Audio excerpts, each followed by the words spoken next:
Assalamualaikum viewers, I am Hira Nasir and welcome to my channel Explore the Learning। उम्मीद है आप सब खैरियत से होंगे। आज की इस वीडियो में मैं आपको बताऊंगी माइक्रोसॉफ्ट एक्सेल के बारे में। नाजरीन, जिस तरह से माइक्रोसॉफ्ट वर्ड डॉक्यूमेंट्स क्रिएट करने के लिए यूज़ होता है, ठीक इसी तरह माइक्रोसॉफ्ट एक्सेल जो है वो ऐसी शीट्स बनाने के लिए यूज़ होता है जिन पर आप फॉर्मूलाज और कैलकुलेशंस अप्लाई कर सकते हो। ये भी माइक्रोसॉफ्ट वर्ड की तरह ही माइक्रोसॉफ्ट ऑफिस का एक टूल है। तो चलिए वीडियो स्टार्ट करते हैं। सबसे पहले मैं यहाँ पर माइक्रोसॉफ्ट एक्सेल की ऐप ओपन कर रही हूँ। उसके बाद हम एक ब्लैंक वर्कबुक क्रिएट करेंगे। इस वर्कबुक में आप जितनी शीट्स चाहें आप वो ऐड कर सकते हैं। इंटरफेस की अगर हम बात करें तो इसका इंटरफेस भी माइक्रोसॉफ्ट वर्ड से मिलता जुलता है। ये सबसे ऊपर आपके पास टाइटल बार है, उसके बाद ये मेन्यू बार है और ये जो बेसिक टूल्स आप यूज़ करेंगे। इसकी अगर हम बात करें तो ये कहलाता है रेफरेंस सेल।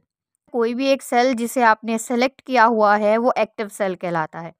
आप देख सकते हैं ये जो आप नेम्स देख रहे हैं ये हैं इसके कॉलम नेम्स और ये जो आप नंबरिंग देख रहे हैं ये हैं रो नंबर्स। किसी भी सेल का एड्रेस उसका कॉलम नेम और रो नंबर मिलाने से बनता है। जैसे कि आप देख सकते हैं ये सेलेक्टेड सेल E5 है, यानी कॉलम E और 5th रो का ये सेल है। इसी तरह से यहाँ पर आपका जो भी सेलेक्टेड सेल होगा उसका एड्रेस शो होगा। ये जो आप बार देख रहे हैं ये है फॉर्मूला बार। इसमें इक्वल का साइन लगाकर आप अपना फॉर्मूला टाइप करते हैं। यहाँ पर जो आप टूल्स देख रहे हैं इसमें ये फ़ॉन्ट टूल हैं, ये अलाइनमेंट के लिए, और यहाँ तक के जो टूल्स हैं ये ऑलमोस्ट वो हैं जिन्हें हम माइक्रोसॉफ्ट वर्ड के इंटरफेस में डिस्कस कर चुके हैं। अगर आपने वो वीडियो नहीं देखी है तो उसका लिंक मैं डिस्क्रिप्शन में ऐड कर दूँगी, आप वहाँ से उसको देख सकते हैं। जिस तरह माइक्रोसॉफ्ट वर्ड में हमारे पास पेज था जिस पर हम काम कर रहे थे, इसी तरह माइक्रोसॉफ्ट एक्सेल में शीट्स होती हैं। ये शीट्स रोज़ और कॉलम्स का एक आप कह लें कम्बिनेशन होती हैं। टेबुलर फॉर्म में या टेबल्स की फॉर्म में आपका डाटा रिप्रेजेंट करती हैं। इसमें आपको बहुत सारे अच्छे टूल्स और फीचर्स मिल जाते हैं जो आपको माइक्रोसॉफ्ट वर्ड की निस्बत एक्सेल में कन्वीनियंट रहते हैं, यानी आपको आसानी होती है उनको यूज़ करने में।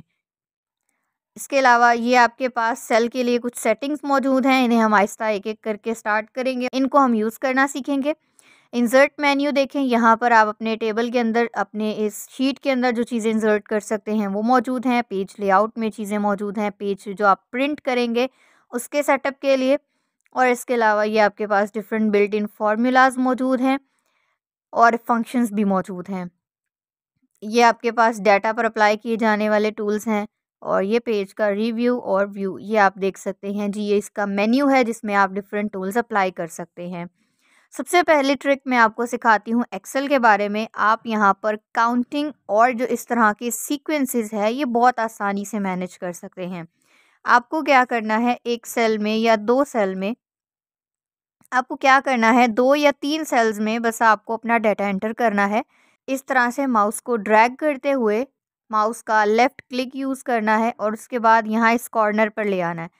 इस कॉर्नर पर आप जब देखें तो ये एक ब्लैक कलर का एरो इस तरह का प्लस का साइन बन जाता है। आप इसको क्लिक करते हुए नीचे ड्रैग करेंगे तो आप देख सकते हैं कि ये काउंटिंग जो है वो आप जितना आप लिखना चाह रहे हैं उतना ये आप ले जा सकते हैं। और जब आपको लगे कि इनफ है, आपको इतनी काउंटिंग चाहिए, तो आप उसका क्लिक जो है वो छोड़ दें।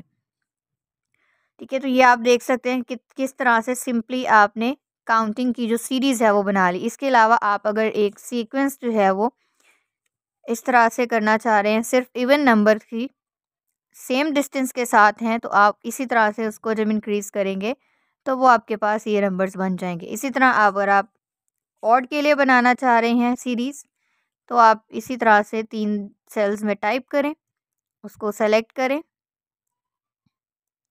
और फिर इस तरह से ड्रैग करते हुए ले जाएँ तो आप देख सकते हैं अभी ऑड सीरीज़ बन गई है, ठीक है।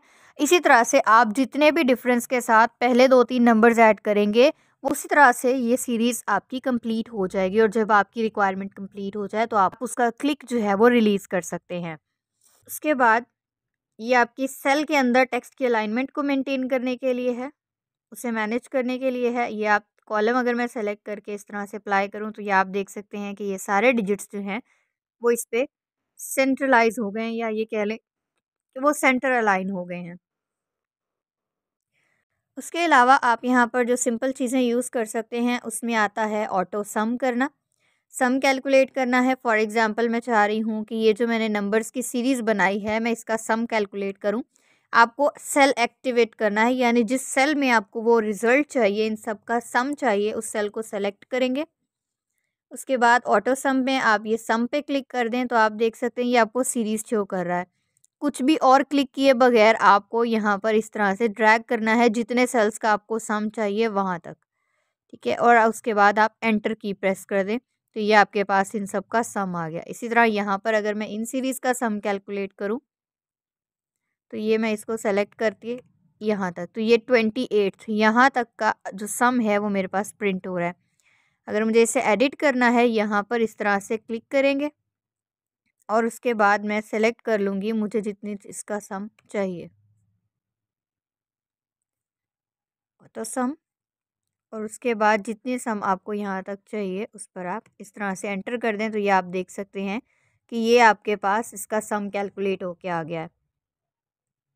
यहाँ पर फॉर एग्ज़ाम्पल आप चाह रहे हैं इन सीरीज़ में से जो सबसे मैक्सिमम नंबर है वो फाइंड आउट करना है, तो वो यहाँ पर आप मैक्स पर क्लिक करें और उसके बाद आप यहाँ इस तरह से क्लिक कर दें। आपको जितने एरियाज़ में से फाइंड आउट करना है, आप अगर देखें तो 35 जो है वो लास्ट नंबर है जो मैंने सेलेक्ट किया है और यही मैक्सिमम नंबर होना भी चाहिए। एंटर की प्रेस करते हैं तो आप देख सकते हैं 35 आ रहा है। यहाँ पर अगर हम देखें दोबारा से, अगर मुझे मिनिमम नंबर चाहिए मैं इस पर क्लिक करूँगी और सीरीज़ सेलेक्ट कर लूँगी जिसमें से मुझे फाइंड आउट करना है।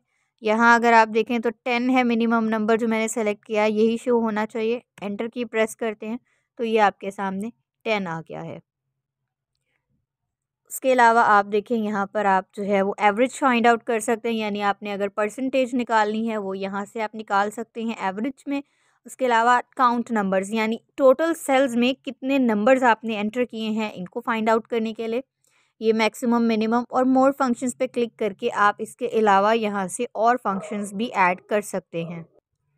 जी तो व्यूअर्स, ये सीरीज़ बनाने का तरीका और उसका सम और कुछ बेसिक फंक्शंस उस पे अप्लाई करने का तरीका हमने आज सीखा।